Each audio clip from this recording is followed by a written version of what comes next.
اعوذ باللہ من الشیطان الرجیم بسم اللہ الرحمن الرحیم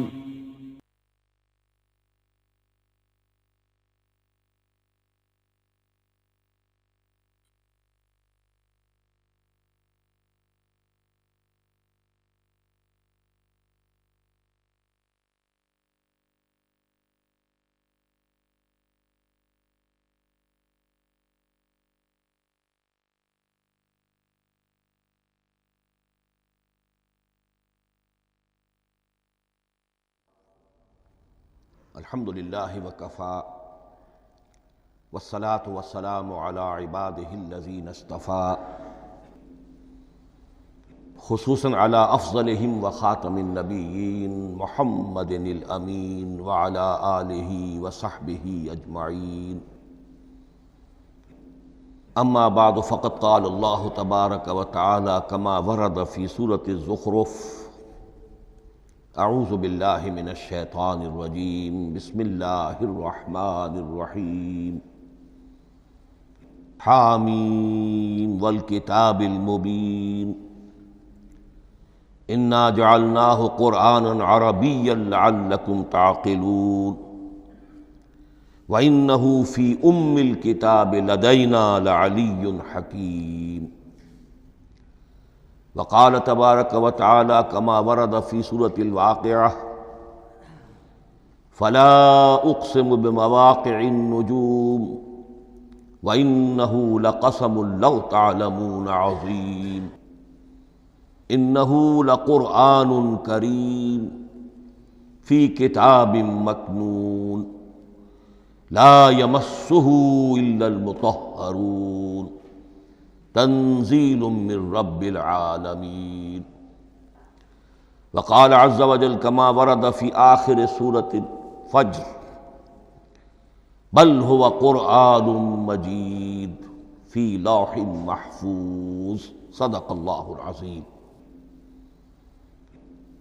رب اشرح لی صدری ویسر لی امری واحلل عقدۃ من لسانی یفقہوا قولی اللہم ربنا الہمنا رشدنا واعذنا من شرور انفسنا اللہم ارنا الحق حقا وارزقنا اتباعہ وارنا الباطل باطلا وارزقنا اجتنابہ اللہم ارحمنا بالقرآن العظیم واجعلہ لنا اماما ونورا وہدى ورحمہ اللہم ذکرنا منہ ما نسینا وعلمنا منہ ما جہلنا وارزقنا تلاوتہ آناء اللیل وآناء النہار واجعلہ لنا حجتا یا رب العالمین آمین۔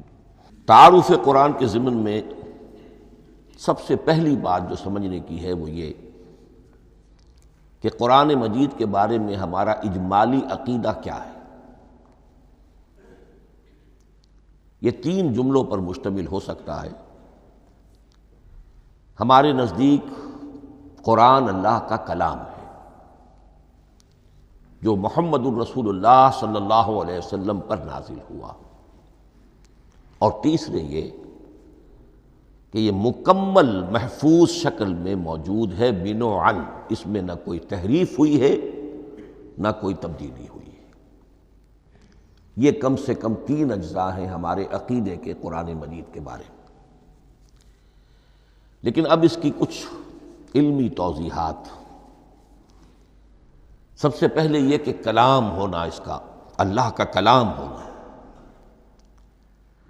اس لیے کہ آپ کے علم میں ہے کہ تورات جو حضرت موسیٰ علیہ السلام کو دی گئی تھی وہ لکھی ہوئی شکل میں پتھر کی تختیوں پر لکھی ہوئی صورت میں دی گئی تھی، اور قرآن مجید کی تنزیل جو محمد رسول اللہ صلی اللہ علیہ وسلم پر ہوئی ہے وہ ایک مختلف صورت میں ہوئی ہے۔ اس کو قرآن مجید خود اللہ کا کلام قرار دیتا ہے۔ چنانچہ سورہ توبہ کی آیت ہے، آیت نمبر 6، وَإِنْ أَحَدٌ مِّنَ الْمُشْرِكِينَ اسْتَجَارَكَ فَأَجِرْهُ حَتَّى يَسْمَعَ كَلَامَ اللَّهِ ثُمَّ أَبْلِغْهُ مَأْمَنَهُ۔ جب ہجرت کے 9ویں سال آخری وارننگ دی گئی تھی مشرکین عرب کو کہ اب صرف تمہیں چند مہینے کی مہلت دی جا رہی ہے، اس دوران میں آخری فیصلہ کر لو اسلام قبول کرنا ہے یا نہیں، اس لیے کہ اس کے بعد مشرکین عرب کے لیے کوئی رعایت نہیں ہوگی، جو لوگ اسلام قبول نہیں کریں گے انہیں تہہ تیغ کر دیا جائے گا۔ فَإِذَا انْسَلَخَ الْأَشْهُرُ الْحُرُمُ فَاقْتُلُوا الْمُشْرِكِينَ حَيْثُ وَجَدتُّمُوهُمْ، جب یہ مہلت ختم ہو جائے تو ان مشرکین کا قتل عام کرو۔ اس کی وضاحت پھر جب سورہ توبہ ہم پڑھیں گے تو اس وقت ہوگی، اس وقت یقیناً ذہن میں کچھ اشکالات آئیں گے، لیکن اس وقت اس ضمن میں تفصیلی بحث کا موقع نہیں۔ اب اس میں ایک استثناء رکھا گیا کہ ایک مشرک ہے، وہ چاہتا ہے کہ اتنا بڑا چیلنج جو ہمیں دے دیا گیا تو ہمیں موقع دیا جائے کہ ہم آئیں، آپ کے پاس بیٹھیں، کچھ دن رہیں، اللہ کا کلام سنیں، آپ کیا بات منوانا چاہتے ہیں، اس کے لیے کیا دلائل ہیں، اس کو اچھی طرح سمجھیں، اس کا ہمیں موقع ہونا چاہیے۔ اس کے لیے یہ آیت نازل ہوئی کہ وَإِنْ أَحَدٌ مِّنَ الْمُشْرِكِينَ اسْتَجَارَكَ، اے نبی اگر ان مشرکین میں سے کوئی شخص آپ سے پناہ طلب کرے فَأَجِرْهُ، اسے پناہ دیجئے، حَتَّى يَسْمَعَ كَلَامَ اللَّهِ، یہاں تک کہ وہ اللہ کا کلام سن لے، ثُمَّ أَبْلِغْهُ مَأْمَنَا، پھر یہ بھی نہیں کہ اسی وقت اسے کہا جائے کہ تم مانتے ہو یا نہیں مانتے، نہیں، پھر اسے اس کے امن کے مقام پر پہنچا دو۔ یہ جو آیت ہے اس میں لفظ کلیئر آ گیا کہ قرآن مجید اللہ کا کلام ہے، لیکن اب اسی تل کے اوٹ میں پہاڑ والا مسئلہ ہے، ٹپ آف آئس برگ، اس کے نیچے وہ کتنا بڑا تودہ ہوتا ہے۔ کلام جو ہے اللہ تعالیٰ کی صفت ہے، اور یہ بڑا مسئلہ گہرا ہے، اور علم کلام کا ایک بڑا پیچیدہ مسئلہ ہے کہ ذات باری تعالیٰ اور اس کی صفات کے مابین کیا ربط و تعلق ہے۔ آیا صفات ذات کا جز ہیں، جزو لا ینفک ہیں، حصہ ہے، یا کچھ زائد بر ذات ہے، جس کو علامہ اقبال نے ایک جگہ کہا ہے صفات ذات حق، حق سے جدا یا عین ذات۔ یہ ہمارے علم کلام کا ایک بڑا پیچیدہ مسئلہ ہے، لیکن یہ کہ اس میں متکلمین کا جو تقریباً اجماعی فیصلہ ہے وہ دو لفظوں میں آتا، لا عین ولا غیر۔ اللہ کی صفات نہ تو اس کی ذات کا عین ہے نہ اس کی ذات سے غیر ہے، بہت پیچیدہ شکل ہے، اور یہ بھی اس وقت کا میرا موضوع نہیں ہے، میں صرف کسی اور موضوع کے لیے صرف حوالے دے رہا ہوں۔ بہرحال قرآن مجید کا جو تعلق ہے ذات باری تعالیٰ کے ساتھ، وہ اس مسئلے سے بخوبی واضح ہو جاتا ہے کہ چونکہ یہ اللہ تعالیٰ کی صفت ہے، اور صفت کو ہم یہ نہیں کہہ سکتے کہ وہ ذات باری تعالیٰ سے جدا ہے، یہ بھی نہیں کہہ سکتے کہ اس کی ذات کا جزو لا ینفک ہے، کچھ اسی طرح کا تعلق ہے قرآن مجید کا ذات باری تعالیٰ کے ساتھ۔ لیکن یہ مسئلہ قرآن مجید میں خود بیان ہوا،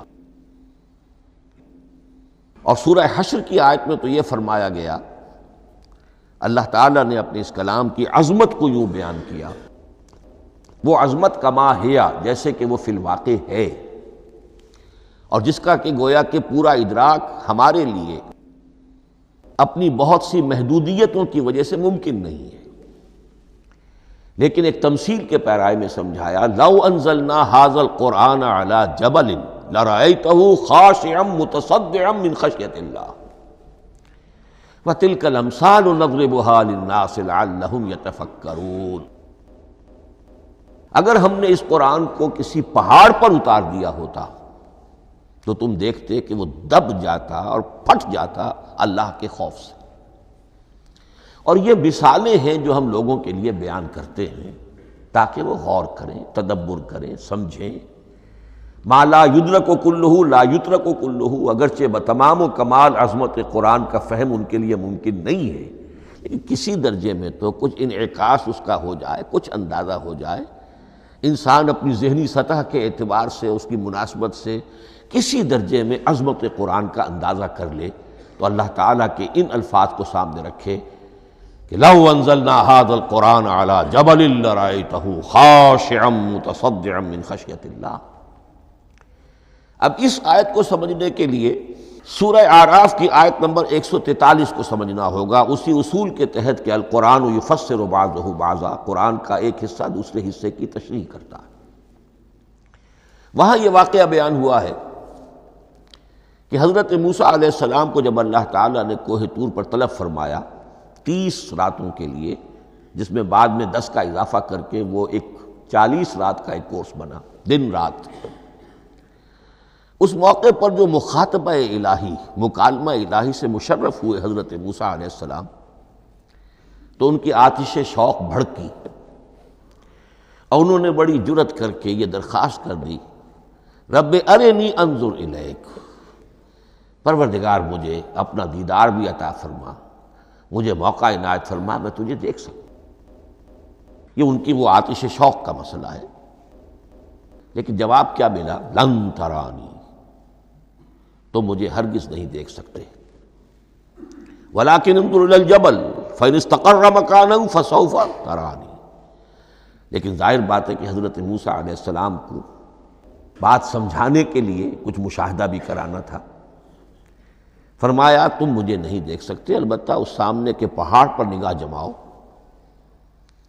ہم اس پر اپنی ایک تجلی ڈالیں گے۔ یہ اگلی الفاظ کے اندر وضاحت ہے، میں یہاں پہلے سے بیان کر رہا ہوں سمجھانے کے لیے۔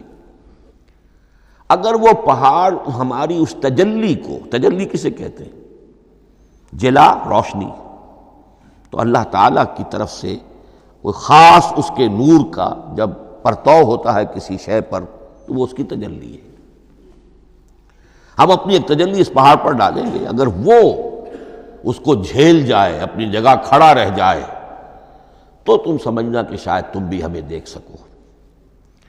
فلما تجلی ربہ للجبل، اب یہاں وہ لفظ آ گیا، جب اللہ نے تجلی اپنی پہاڑ پر ڈالی، جعلہ دکا وخر موسیٰ صعقا، وہ پہاڑ ریزہ ریزہ ہو گیا اور حضرت موسیٰ بے ہوش ہو کر گر گئے۔ اب یہ بے ہوش ہو کر گر جانا، جبکہ وہ تجلی براہ راست بھی نہیں ہے، بالواسطہ ہے۔ مشاہدہ جو کر رہے حضرت موسیٰ وہ بالواسطہ ہے، تجلی پہاڑ پر ہے، لیکن یہ کہ اس کا بھی بالواسطہ اس کا جو ہوا ہے، اس کی جو تاثیر ہوئی حضرت موسیٰ علیہ السلام پر کہ وہ اس کی تاب نہ لا سکے اور بے ہوش ہو کر گر گئے۔ یہاں سے یہ بات سمجھ میں آتی ہے کہ یہ تجلی یہ ذات باری تعالیٰ تھی جس نے کوہ طور کو جلا کر بھسم کر دیا یا ٹکڑے ٹکڑے کر دیا، ریزہ ریزہ کر دیا۔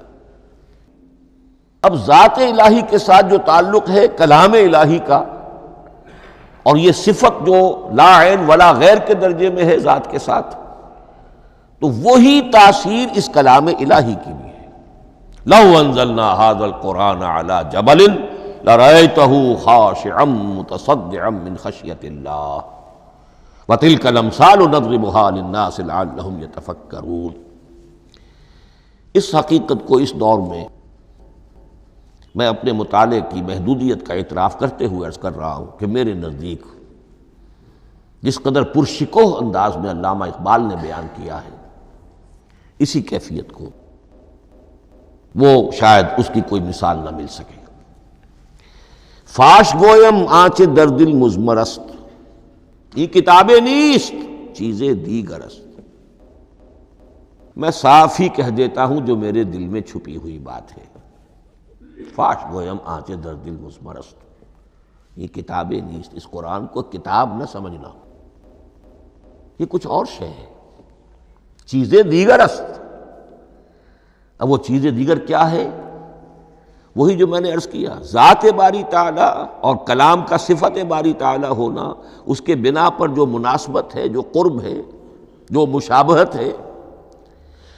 مثل حق پنہاؤ ہم پیداستو، زندہ و پائندہ و گویاستو۔ اس کلام میں اللہ تعالیٰ کی ساری صفات کا انعکاس موجود ہے۔ یہ بات ویسے بھی سمجھ میں آتی ہے، کوئی شخص ذرا گفتگو کرے، چند جملے جب وہ ادا کرے گا اپنی زبان سے، تو معلوم ہو جائے گا کہ اس کے فہم کا، اس کی دانش کا، اس کے مطالعے کا حدود اربع کیا ہے اور اس کے ذہن کی سطح کیا، سمجھ میں آ جائے گی بات۔ اس لیے کہ کلام جو ہے وہ متکلم کی پوری شخصیت کی عکاسی کر رہا ہوتا. تانت بازی راگ پایا، چند جملے کسی نے کہا، پتہ چل گیا کہ یہ کس سطح کے آدمی ہیں، علمی اعتبار سے، معلوماتی اعتبار سے، تہذیبی اعتبار سے، کلچرڈ ہیں یا نہیں ہیں. یہ ساری باتیں چند جملوں میں واضح ہو جائیں گی. تو اللہ تعالیٰ کی بھی جملہ صفات کا عکس اس قرآن میں موجود ہے. ان میں سے جن چند چیزوں کا ذکر علامہ نے شعر میں کیا، وہ جو سورہ حدید کی آیت ہے، هو الاول والآخر والظاہر والباطن. اللہ الظاہر بھی ہے، الباطن بھی ہے. اتنا ظاہر کہ اس سے زیادہ ظاہر کوئی شے نہیں، اور اتنا باطن کہ اس سے زیادہ چھپی ہوئی کوئی شے نہیں. اسی لیے حضور سے جو منقول ہیں الفاظ کہ پروردگار انت الظاہر فلیس فوقک شیء وانت الباطن فلیس دونک شیء. یہی کیفیت قرآن کی ہے. مثل حق پنہاں و ہم پیداستو، پنہاں بھی ہے ظاہر بھی ہے، جیسے ذات باری تعالی. اور جیسے اللہ تعالیٰ کی شان ہے جو آیت الکرسی کے شروع میں آئی، الحی القیوم.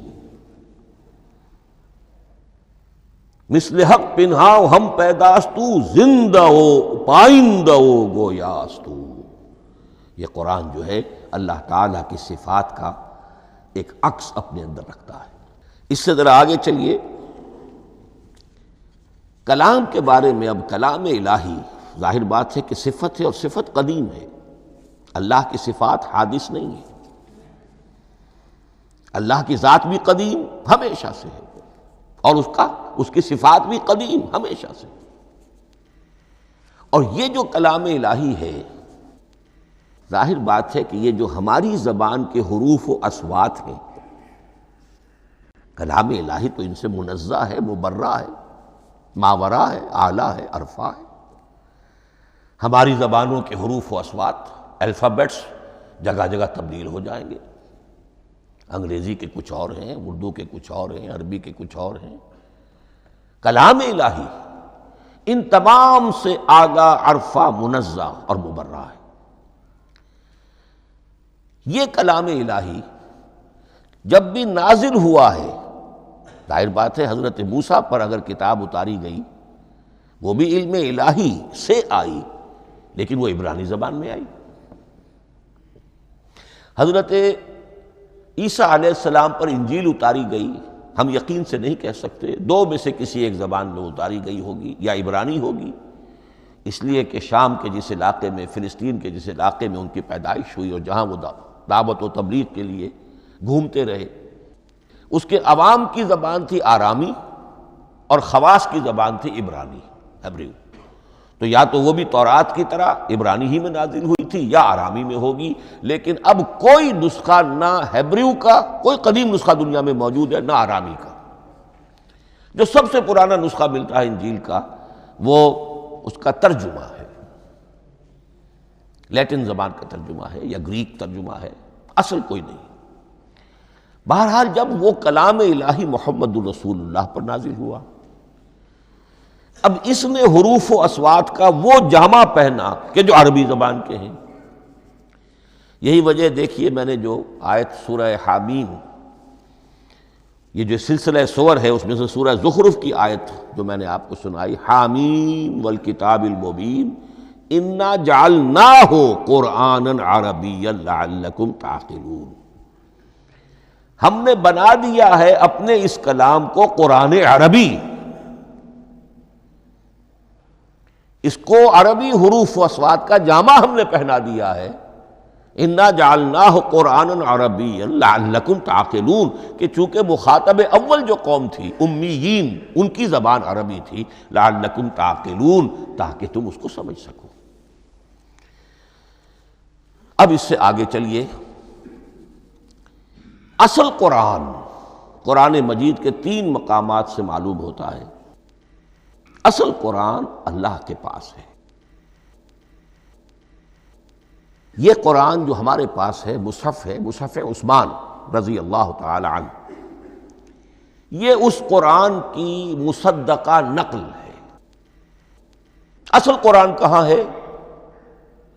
ایک جگہ فرمایا بل ہوا قرآن مجید فی لوح محفوظ، لوح محفوظ میں ہے، اصل قرآن وہاں ہے۔ اسی طریقے سے اسی سورہ زخرف کی اگلی آیت کیا ہے؟ ہم نے اسے عربی قرآن بنا کر اتارا، لیکن اصل قرآن کیا ہے؟ وَإِنَّهُ فِي أُمِّ الْكِتَابِ لَدَيْنَا لَعَلِيٌّ حَكِيمٌ، حقیقت میں تو یہ ام الکتاب میں ہے جو ہمارے پاس ہے، اور علی ہے بہت بلند، حکیم بڑی حکمت والا، یا محکم مضبوط۔ حکیم کے دونوں معنی ہیں۔ استحکام بھی اسی ہے کاف اور میم کے مادے سے بنا ہے، کسی شے کا پختہ ہو جانا، مضبوط ہو جانا، اور عقل کی پختگی وہ حکمت ہے، وہ دانائی ہے۔ اس اعتبار سے نوٹ کیجئے اصل قرآن کہاں ہے؟ لوح محفوظ میں۔ اصل قرآن کہاں ہے؟ ام الکتاب میں۔ اسی کو کہا گیا ہے ایک اور مقام پر فی صحف مکرمۃ مرفوعۃ مطہرۃ بأیدی سفرۃ کرام بررہ۔ یہ قرآن، اصل قرآن تو بڑے صحیفوں میں، ان صحیفوں میں ہے، ان صفحات میں ہے، ان اوراق میں ہے، جس کی شان کیا ہے؟ مکرمۃ، جن کی انتہائی تعظیم کی جاتی ہے، مطہرۃ، نہایت پاک صحیفے، فی صحف مکرمۃ مرفوعۃ، بلند و بالا، مطہرۃ بِأَیْدِی سفرۃ کرام بررہ، ان فرشتوں کے ہاتھ میں جو بہت باعزت، بہت اونچے درجے کے، ان کے ہاتھوں میں ہے۔ وہ لوگ ہیں کہ جن کی تحویل میں ہے یہ کلام پاک، فی صحف مکرمۃ مرفوعۃ مطہرۃ بِأَیْدِی سفرۃ کرام بررہ۔ اب اسی کو بیان کیا ہے سورہ واقعہ میں، فلا اقسم بمواقع النجوم، تو نہیں، میں قسم کھاتا ہوں ستاروں کے ڈوبنے کی جگہ کی۔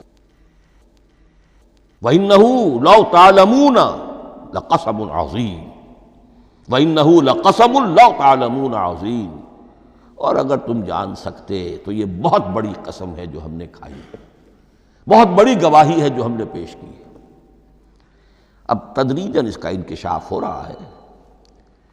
یہ آج جو تصور ہے بلیک ہولز کا، اس سے کچھ اندازہ ہوتا ہے یہ ستارے کہاں ڈوب جاتے ہیں۔ بڑے بڑے ستارے نسیم منسیہ ہو جاتے ہیں، ستارے نہیں، پوری گیلیکسیز اس میں گم ہو جاتے ہیں۔ وہ مقبرے ہیں بڑی بڑی گیلیکسیز کے۔ فلا اقسم بمواقع النجوم وانہ لقسم لو تعلمون عظیم انہ لقرآن کریم، یہ قرآن ہے بہت باعزت، فی کتاب مکنون، اور یہ اس کتاب میں جو چھپی ہوئی ہے۔ یہ لؤلؤ مکنون کا لفظ آتا ہے قرآن مجید میں، جیسے موتی ہوتے ہیں انہیں چھپا کر رکھا جاتا ہے ڈبیوں میں، مخملی ڈبیوں کے اندر موتیوں کو، اسی طریقے سے فی کتاب مکنون لا یمسہ الا المطہرون، وہ صحیفے بھی بہت مطہرہ تھے اور ان کو چھو نہیں سکتے مگر وہی جو انتہائی پاک ہیں، ملائکہ مقربین، جن کے قریب سے بھی ہو کر معصیت یا گناہ کا کوئی تصور تک نہیں گزر سکتا، وہ ہیں جو اس کو چھوتے ہیں، ان کے ہاتھوں میں ہے، ان کی تحویل میں ہے۔ یہ ہے وہ چیزیں کہ جس سے اندازہ ہوا کہ اصل قرآن کہاں ہے۔ یہ جو ہمارے پاس ہے در حقیقت یہ نقل مطابق اصل ہے، مصدقہ نقل ہے۔ اب اس میں آپ سے عرض کر دوں کہ ایک بہت خوبصورت بات ہمیں جو ملتی ہے، تورات میں جو استثناء، جو صفر استثناء ہے، ڈیوٹرانومی، اس کے 18ویں باب میں 18ویں اور 19ویں آیات جو ہیں اس میں ذکر موجود ہے، میں ان کے لیے انہی کے بھائیوں میں سے تیری مانند ایک نبی برپا کروں گا۔ اللہ تعالیٰ کلام فرما رہے ہیں یہاں حضرت موسیٰ علیہ السلام سے، آج بھی موجود ہے، اولڈ ٹیسٹمنٹ، ڈیوٹرانومی، یا کتاب استثناء سفر استثناء اس کا 18واں باب اس کی 18ویں اور 19ویں آیات جب چاہیں جا کر دیکھ لیں۔ میں ان کے لیے ان کے بھائیوں ہی میں سے تیری مانند ایک رسول اٹھاؤں گا، میں ان کے لیے انہی کے بھائیوں میں سے تیری مانند ایک نبی برپا کروں گا اور اپنا کلام اس کے منہ میں ڈالوں گا، اور جو کچھ میں اس سے کہوں گا وہی وہ ان سے کہے گا۔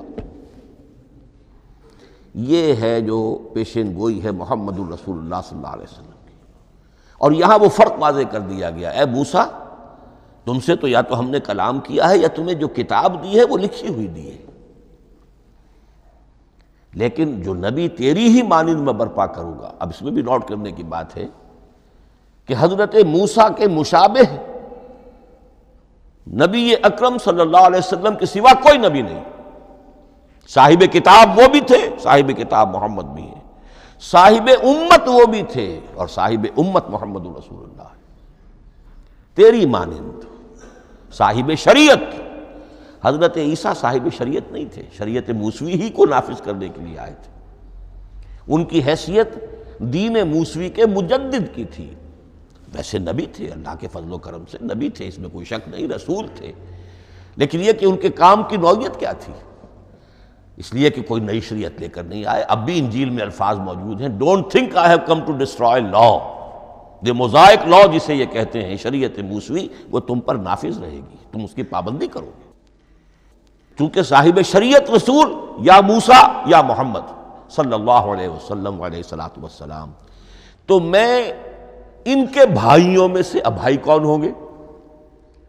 ظاہر بات ہے بنی اسرائیل، ان کے کزنز کون ہیں؟ بنی اسماعیل۔ بنی اسرائیلی تو جو بھی نبی ہے وہ انہی میں سے ہے، ان کے بھائیوں میں سے، تو بھائی تو ہوگا، ان کا کزن ہوگا، اب وہ کون ہے؟ بنی اسماعیل۔ تو ان کے بھائیوں میں سے گویا کہ غیر اسرائیلی جو ان کے قریب ترین قرابت دار ہوں گے وہ بنو اسماعیل ہیں۔ تیرے مانند صاحب شریعت نبی میں برپا کروں گا، لیکن اس پر جو میرا کلام اترے گا وہ کس شکل میں اترے گا؟ میں اپنا کلام اس کے منہ میں ڈالوں گا، اور پھر وہ جو کچھ کہے گا وہ وہی کہے گا جو میں نے کہا ہے۔ اب اس کے حوالے سے ایک بہت اہم بات سمجھ لیجئے، اور قرآن مجید کے 2 اہم مقامات کی وضاحت اس سے ہو جائے گی۔ یہ کلام اللہ، قرآن مجید میں اس کو قول جبرائیل بھی کہا گیا ہے۔ کلام اللہ حضرت جبرائیل کے ذریعے سے جب ادا ہوا ہے تو قول جبرائیل ہے، اور پھر جب وہ محمد الرسول اللہ کی زبانی ادا ہوا تو قول رسول ہے، قول محمد ہے صلی اللہ علیہ وسلم۔ یہ قول اللہ بھی ہے، قول جبرائیل بھی ہے، اور قول محمد بھی ہے بیک وقت۔ یہ بات دیکھیے سورۃ تکویر، اذا الشمس کورت، انہ لقول رسول کریم ذی قوت عند ذی العرش مکین مطاع ثم امین وما صاحبکم بمجنون۔ یہ یہاں پر حضرت جبرائیل کا ذکر ہو رہا ہے۔ وما ہوا بقول شیطان الرجیم، محمد تک اس قرآن کو لانے والا تو وہ بلند پائے کا فرشتہ ہے، یہ کوئی شیطان رجیم نہیں ہے، اس لیے کہ مکے والوں نے کہہ دیا تھا ہو سکتا ہے کوئی بدروح آئی ہو محمد پر، اور اس بدروح نے کوئی الٹی سیدھی بات سکھا دی ہو، نہیں۔ انہ لقول رسول کریم، یہاں رسول کریم کون ہے؟ حضرت جبرائیل۔ انہ لقول رسول کریم ذی قوت عند ذی العرش مکین، بڑی قوت والا اور جس کا بڑا اونچا مقام اور مرتبہ ہے عرش والے کے قریب۔ ذی قوت عند ذی العرش مکین مطاع ثم امین، وہ فرشتوں کے مطاع ہیں، فرشتے ان کی اطاعت کرتے ہیں، فرشتوں کے سردار ہیں، اور پھر ساتھ ہی پورے امین ہیں، جبرائیل امین، یہ ہم لفظ استعمال کرتے ہیں۔ اور اس کے بعد آگے جا کے فرمایا وما ہوا بقول شیطان الرجیم، یہ کسی شیطان رجیم کا قول نہیں ہے۔ اب یہاں اس سورہ تکویر میں قرآن کو قول جبرائیل قرار دیا گیا، لیکن سورۃ الحاقہ میں چلیے اس کے آخر میں آتا ہے انہ لقول رسول کریم وما ہوا بقول شاعر قلیلا ما تؤمنون ولا بقول کاہن قلیلا ما تذکرون تنزیل من رب العالمین۔ یہاں اب رسول کریم سے مراد محمد الرسول اللہ صلی اللہ علیہ وسلم۔ یہ کسی شاعر کا قول نہیں ہے، کسی کاہن کا قول نہیں ہے، یعنی جس کے زبانی یہ قرآن لوگوں کے سامنے آ رہا ہے۔ جبرائیل کا قول ہو کر تو محمد پر نازل ہوا صلی اللہ علیہ وسلم، لیکن اب لوگوں کے سامنے وہ قول محمد بن کر آ رہا۔ انہ لقول رسول کریم وما هو بقول شاعر قلیلا ما تؤمنون ولا بقول کاہن قلیلا ما تذکرون تنزیل من رب العالمین۔ تو قرآن مجید کلام اللہ ہے، پھر وہ قول جبرائیل بنا جب جبرائیل نے آ کر محمد کو سنایا، اور پھر وہ قول محمد بنا جب محمد کی زبان مبارک سے لوگوں نے اسے سنا، اہل عرب نے سنا، اور پھر وہ بات پھیلتی چلی گئی۔ اب آخری بحث اس موضوع پر جو ہے وہ یہ ہے، کلام الہی کی 3 صورتیں ہیں جو قرآن مجید میں سورہ شورى کی آیت نمبر 51 میں بیان ہوئی ہے۔ وَمَا كَانَ لِبَشَرٍ أَن يُكَلِّمَهُ اللَّهُ،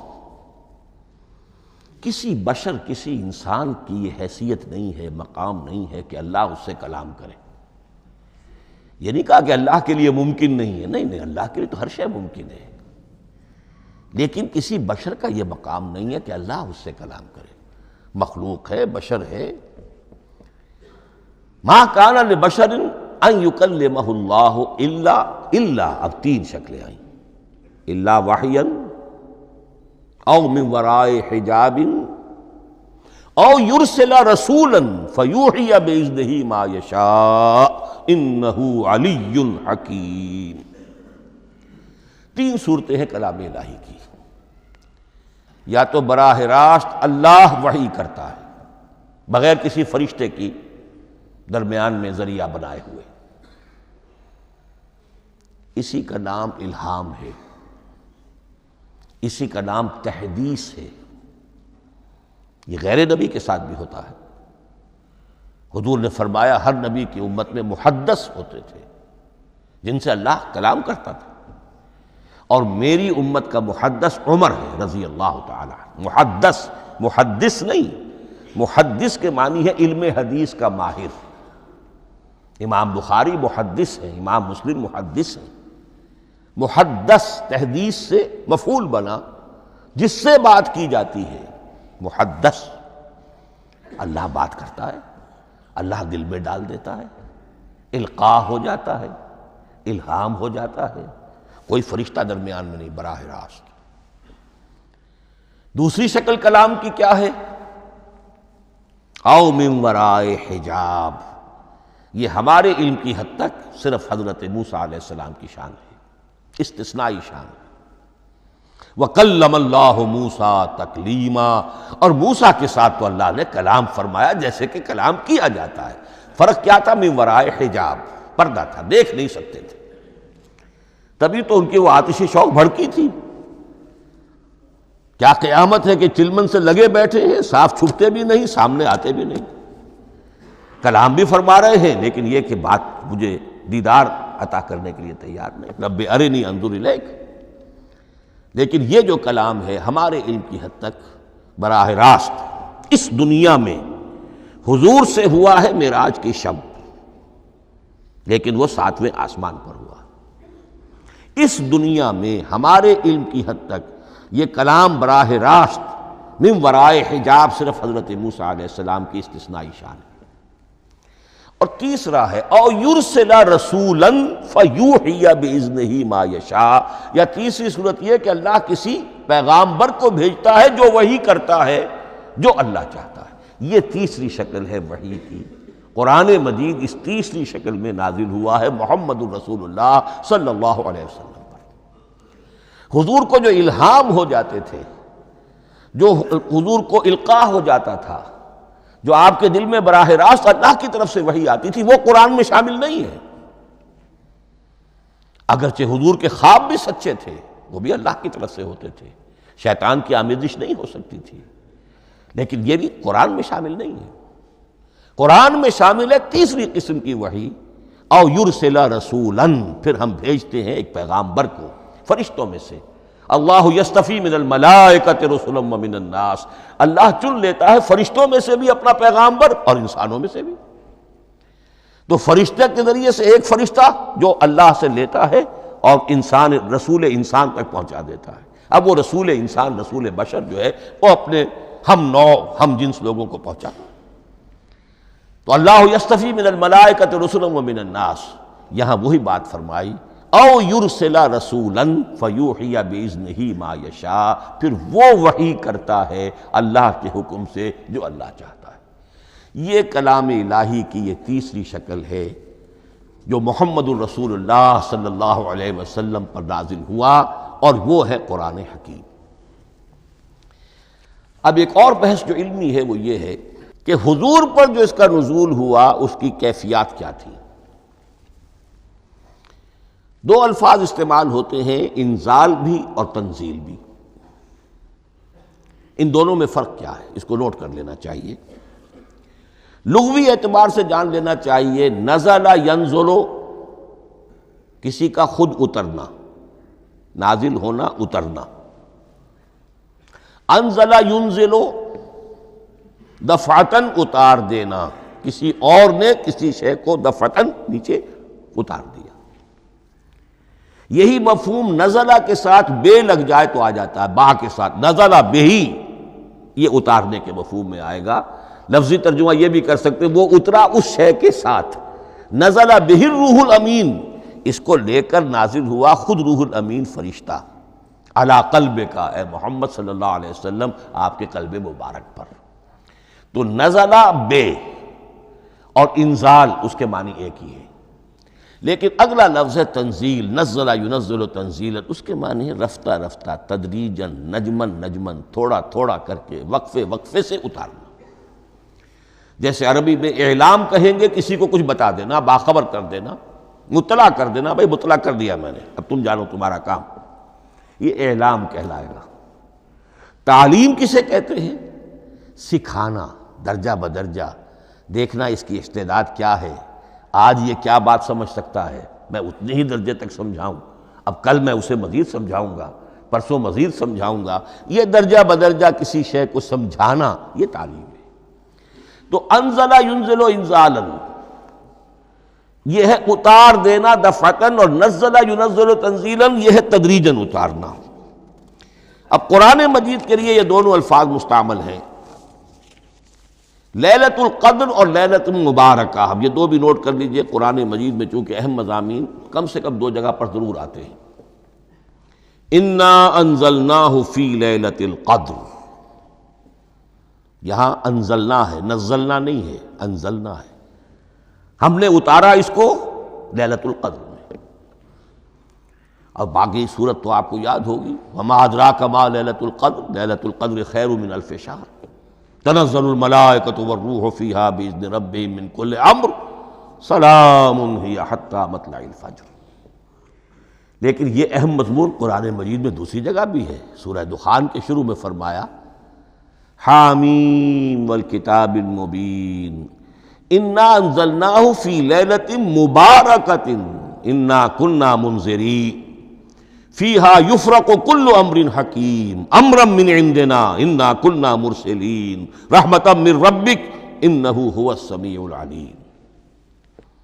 یہ لیلۃ المبارکہ ہے، ایک ہی ہے، لیلۃ القدر اور لیلۃ المبارکہ، ان دونوں کے لیے وہی انزلنا کا لفظ آیا۔ لیکن یہ کہ سابقہ کتابوں کے اعتبار سے قرآن مجید کا فرق واضح کیا گیا ہے۔ مثلا سورہ نساء کی آیت نمبر 136 بہت نمایاں ہے، بہت نمایاں ہے۔ وہاں فرمایا گیا یا ایھا الذین آمنوا آمنوا باللہ ورسولہ والکتاب الذی نزل علی رسولہ والکتاب الذی انزل من قبل۔ اے ایمان کے دعوے دارو، حقیقتاً ایمان لاؤ، ایسے ایمان لاؤ جیسے ایمان لانے کا حق ہے، اللہ پر بھی اور اس کے رسول پر بھی، اور اس کتاب پر بھی جو اللہ نے اپنے رسول پر نازل فرمائی، اور اس کتاب پر بھی جو اللہ نے پہلے نازل فرمائی۔ لیکن نازل کے لیے یہاں آیا حضور کے لیے والکتاب الذی نزل علی رسولہ، تنزیل کی شکل میں، اور تورات کے لیے والکتاب الذی انزل من قبل، وہ تو دفعۃ واحدا لکھی ہوئی تختیوں کی شکل میں حضرت موسیٰ علیہ السلام کو دے دی گئی تھی۔ تو یا ایھا الذین آمنوا آمنوا باللہ ورسولہ والکتاب الذی نزل علی رسولہ والکتاب الذی انزل من قبل۔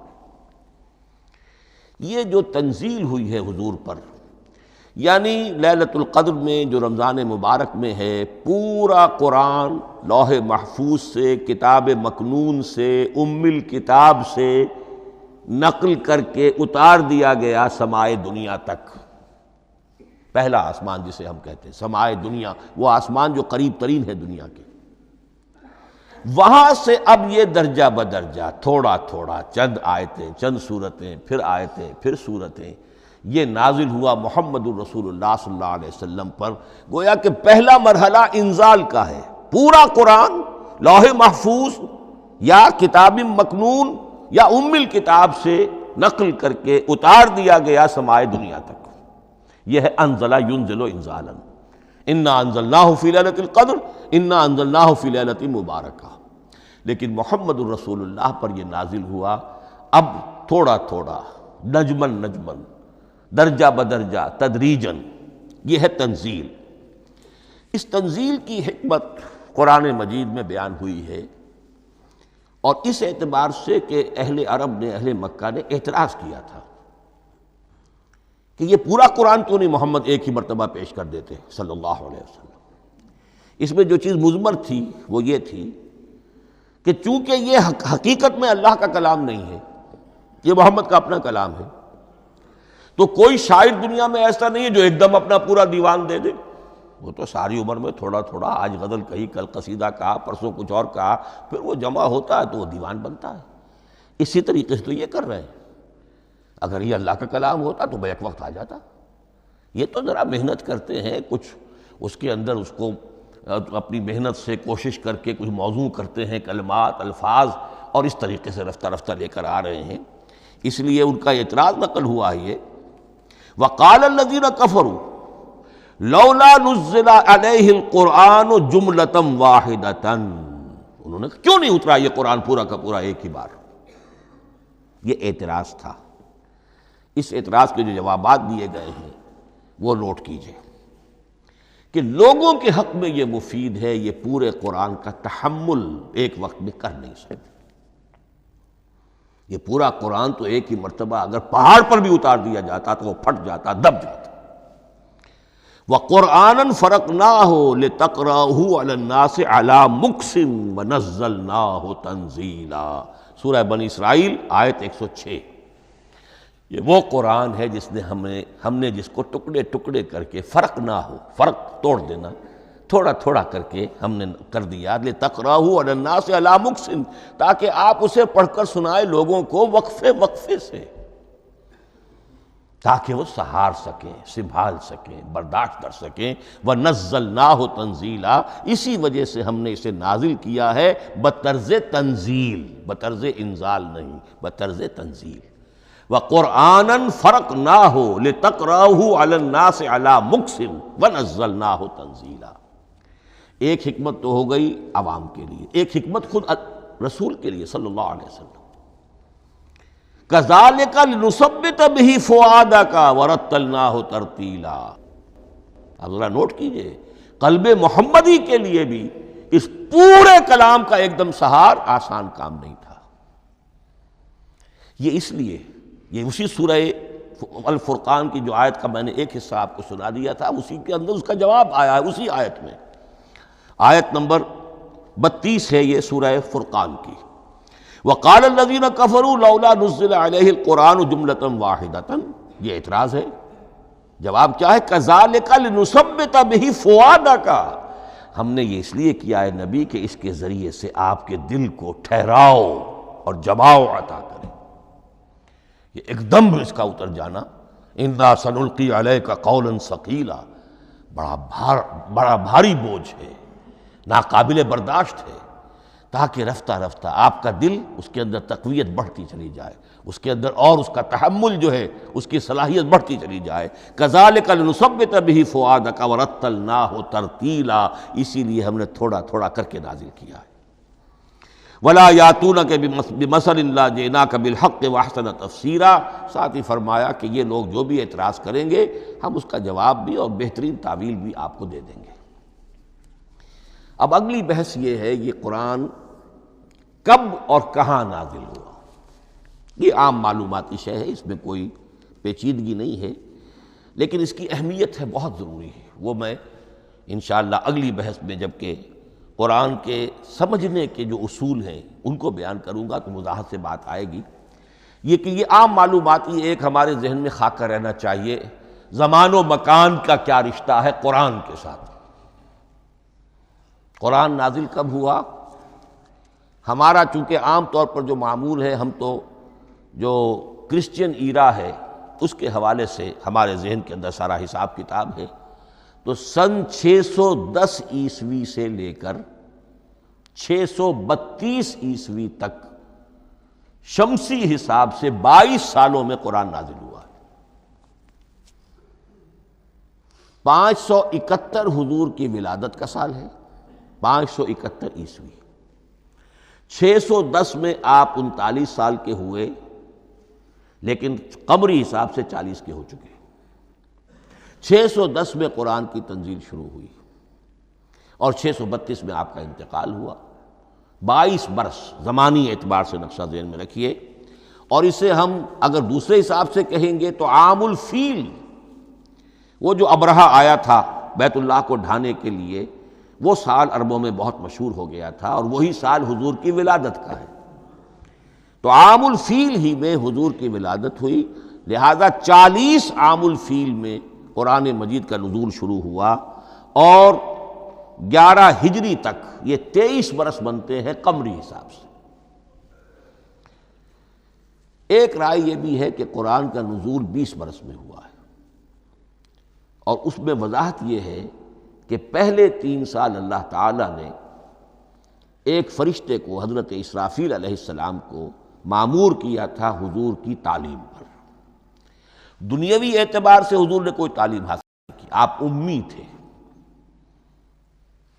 آپ نے دنیاوی اعتبار سے کسی کے سامنے زانو تلمس طے نہیں کیا، کہیں کوئی تعلیم حاصل نہیں کی، کہیں کوئی تحصیل علم نہیں کی، لیکن اللہ تعالیٰ نے علمہ شدید القویٰ، اللہ تعالیٰ نے جو کچھ انہیں سکھایا ہے، جو علم انہیں عطا کیا ہے، تو ایک روایت یہ ہے کہ 3 برس تک، اور اس کے بعد پھر قرآن نازل ہونا شروع ہوا تو 20 برس تک قرآن نازل ہوا۔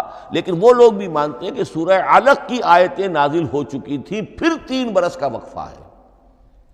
سورہ علق کی آیتیں کیا ہے؟ جو پہلی وحی ہے، اقرأ بسم ربک الذی خلق خلق الانسان من علق اقرأ وربک الاکرم الذی علم بالقلم علم الانسان ما لم یعلم، گویا کہ بسم اللہ ہو رہی ہے محمد الرسول اللہ صلی اللہ علیہ وسلم کی تعلیم کی، اور جن گھرانوں میں یہ رواج ابھی تک چل رہا ہو، بسم اللہ بچوں کی کراتے ہیں، ایک تقریب کی شکل میں منعقد کرتے ہیں، ہمارے ہاں یہ رواج تھا، اب ہم چھوڑ چکے ہیں، کہ جو تقریب بھی حضور کی اور صحابہ کی زندگیوں سے ثابت نہ ہو، ہمیں کوشش کرنی چاہیے کہ ان تقریبات کا سلسلہ منقطع کریں۔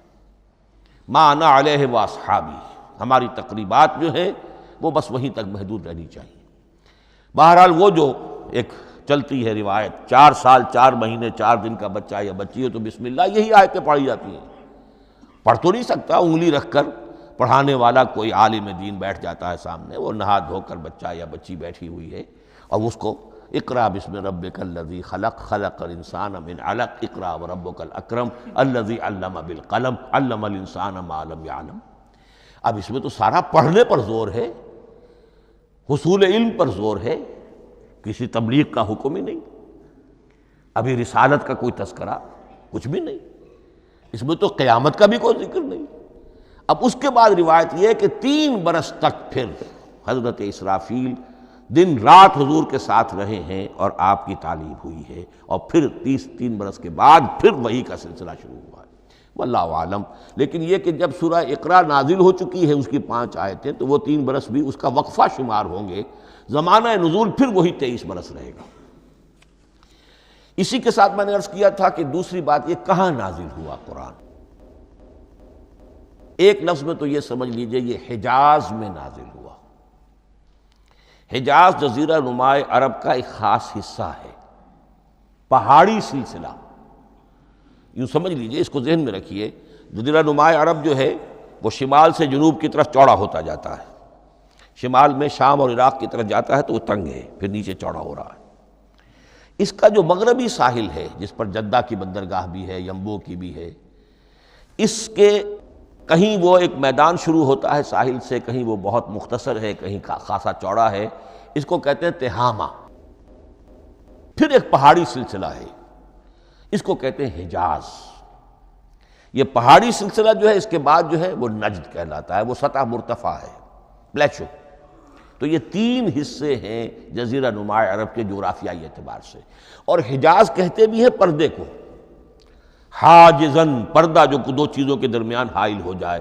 تو یوں سمجھیے کہ یہ فلیٹ ہے نجد کا، اور یہ فلیٹ ہے میدان، یہ ہے تہامہ کا، اور درمیان میں یہ پہاڑی سلسلہ کھڑا ہوا ہے، تو یہ گویا کہ ان دونوں کو جدا کر رہا، یہ حجاز ہے۔ اس حجاز ہی کا شہر مکہ ہے، اس حجاز ہی کا شہر مدینہ ہے، اس حجاز ہی کا شہر طائف ہے، اس حجاز ہی کی آخری ٹپ سمجھ لیجئے تبوک ہے۔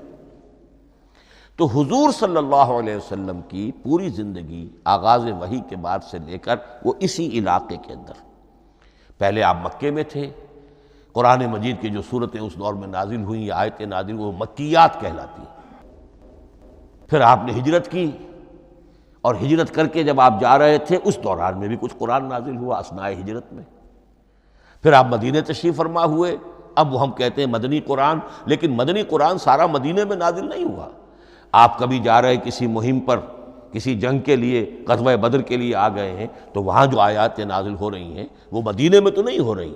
براڈ تقسیم تو یہی ہے، مکی مدنی۔ ہجرت سے قبل جو کچھ نازل ہوا وہ مکی، ہجرت کے بعد جو کچھ نازل ہوا وہ مدنی۔ لیکن صرف مدنی کہنا صحیح نہیں ہے، اثناء سفر تبوک، اتنا طویل سفر ہے آپ کا، اس کے دوران آتے جاتے قرآن نازل ہوتا رہا۔ لیکن یہ بات نوٹ کر لیجئے کہ پورا قرآن حجاز ہی میں نازل ہوا ہے، یہ تمام شہر، یہ تمام علاقہ حجاز کہلاتا ہے۔ ایک اور بحث جو ہم اسی اپنی پہلی نشست میں مکمل انشاءاللہ کر لیں گے، وہ ہے محفوظیت قرآن کی بحث۔ میں نے عرض کیا تھا کہ تین چیزوں پر ہمارا عقیدہ مشتمل ہے۔ یہ اللہ کا کلام ہے، نمبر ایک، نازل ہوا محمد الرسول اللہ پر صلی اللہ علیہ وسلم، اسی لیے ہم نے کلام سے متعلق کچھ مباحث علمی گہرائی میں اتر کر وہ سمجھے، حضور پر اس کے نزول، انزال اور تنزیل کے مختلف مراحل کو سمجھا۔ اب اس کی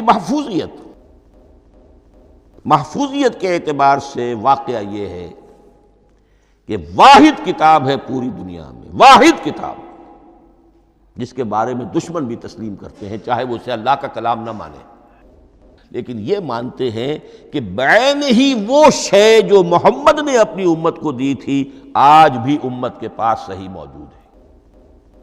ظاہر بات ہے اگر تو اسے اللہ کا کلام مانے، وہی مانے، تب تو مسلمان ہی ہو گئے۔ وہ تو یہی کہتے ہیں کہ بہرحال محمد نے چاہے خود لکھا، تصنیف کیا، جو بھی کچھ کیا اس کو چھوڑ دیجئے، لیکن جو شے محمد نے اپنی امت کو دی تھی صلی اللہ علیہ وسلم، بعین ہی وہ شے موجود ہے۔ تو یہ محفوظیت قرآن کی جو ہے، جبکہ کوئی اور دنیا کی کتاب اس کی مدعی ہی نہیں۔ تورات والوں کا سرے سے یہ دعویٰ ہی نہیں ہے، وہ تورات تو گم ہو گئی تھی نبوکدنضر کے حملے کے وقت، اس کے بعد سے دنیا میں تورات کا وجود نہیں ہے، اور پھر 100 برس کے بعد اپنی یادداشتوں سے مرتب کی ہے یہ تورات جو آج ہمارے سامنے ہے۔ انجیل کا جیسا کہ میں عرض کر چکا ہوں، کوئی نسخہ جو ہے نہ عبرانی کا موجود ہے نہ آرامی زبان کا ہے، دنیا کی کوئی کتاب نہیں جو دعویٰ کر سکتی ہو۔ یہ قرآن جو شروع ہوتا ہے ذالک الکتاب لا ریب فیہ، یہ دعویٰ دنیا کی کسی اور کتاب نے خود کیا بھی نہیں۔ اس کی بھی جس قدر پرشکوہ الفاظ میں علامہ اقبال نے اس کی ترجمانی کی ہے، انہی کا حصہ ہے۔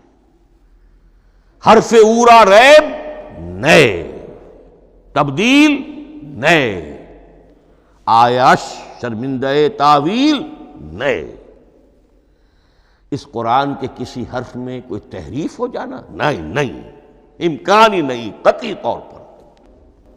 کسی لفظ کا بدل دیا جانا نہیں، حرف اورا ریب نئے، تبدیل نئے۔ اس میں کسی کا شک پر مبنی ہونا نہیں. آیش شرمندہ تعویل نئے، اس کی آیت کوئی بھی ایسی نہیں جسے تروڑا مروڑا جا سکے، یہ اپنی حفاظت خود کرتی ہے. لا یاتیہ الباطل من بین یدیہ ولا من خلفہ، حامیم السجدہ کی آیت نمبر 42. اس پر باطل حملہ آور ہو ہی نہیں سکتا. انا نحن نزلنا الذکر وانا لہ لحافظون، ہم ہی نے یہ الذکر نازل کیا ہے اور ہم ہی اس کی حفاظت کرنے والے ہیں. جہاں تک پہلے ٹکڑے کا تعلق ہے اس آیت مبارکہ کا، اس میں تو تورات بھی آئے گی. تورات کس نے نازل کی؟ اللہ نے نازل کی. انجیل کس نے نازل کی؟ اللہ نے نازل کی. انا انزلنا التوراۃ فیہا ھدی ونور، یہ سورہ مائدہ میں الفاظ ہیں. انجیل کے بارے میں بھی ہم نے انجیل عطا کی عیسیٰ کو، فیہ ھدی ونور. لیکن یہ کہ انا نحن نزلنا الذکر، اس کو اس قدر تاکید کے ساتھ کہہ کر وَإِنَّا لَهُ لَحَافِظُونَ، اور ہم ہی اس کے محافظ ہیں. لیکن اس موضوع پر اہم ترین مقام جو ہے قرآن مجید کا، وہ سورہ قیامہ کی یہ آیات ہے. لا تحرک بہ لسانک لتعجل بہ. جب قرآن نازل ہوتا تھا حضور جلدی جلدی زبان کو حرکت دیتے تھے، یاد کر لیں، مبادا کہیں بھول جاؤ، مبادا کوئی لفظ جو ہے تبدیل ہو جائے. یہ مشقت جو آپ جھیل رہے تھے، اس سے اللہ نے روک دیا از راہ شفقت اور محبت. لا تحرک بہ لسانک لتعجل بہ ان علینا جمعہ وقرآنہ، ہمارے ذمے ہے اس کو جمع کر دینا، آپ کے سینے میں جمع کر دیں گے اس کو. اور صرف جمع کرنا نہیں، قرآن ترتیب. قرآن ہوتا ہے پڑھا جاتا ترتیب سے، یعنی ترتیب نزولی. یہ بعد میں ہماری علیحدہ بحث بھی آئے گی کہ ترتیب نزولی اور ہے، ترتیب مصحف اور ہے. یہ ترتیب بھی ہم کروا دیں گے، یہ بھی ہمارے ذمے ہے.